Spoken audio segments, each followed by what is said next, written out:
Okay, so we got a couple things. We got the headline. We talked about the 1-2 punch. Now let me ask you guys this question.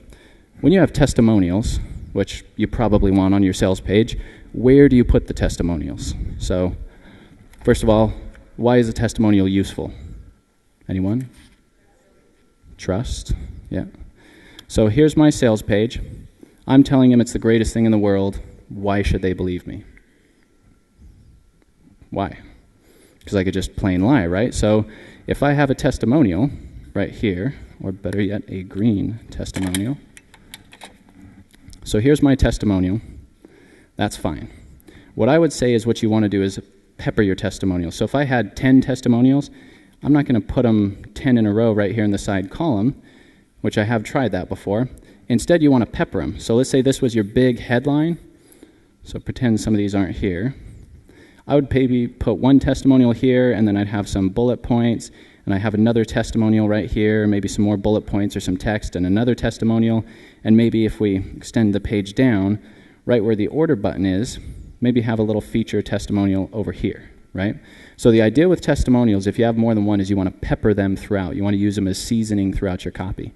And you don't have to use the full-blown testimonial. If someone sends you this big, nice letter, take the pieces of it that most relate to the part you're talking about. So if right here I was talking about how these water filters are, compact and very clean and handy and whatever, I'd have a testimonial right here from someone who said, my other water filter was just so ugly, and it was always such a pain in the butt to clean around. It got in my way when I was cooking, but I absolutely love, what is it called?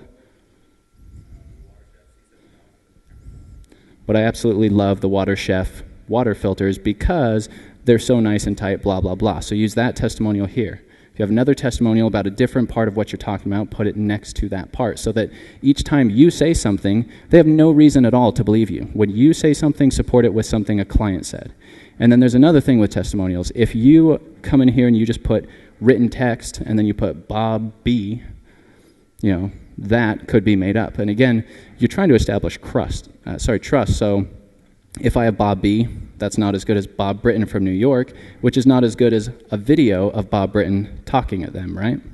So that's how you want to use those. The most, you're going to get the most trust with a video, obviously. It's the hardest to fake unless you pay some actor to come in here and, film it for you and talk about you, and it's all just fake.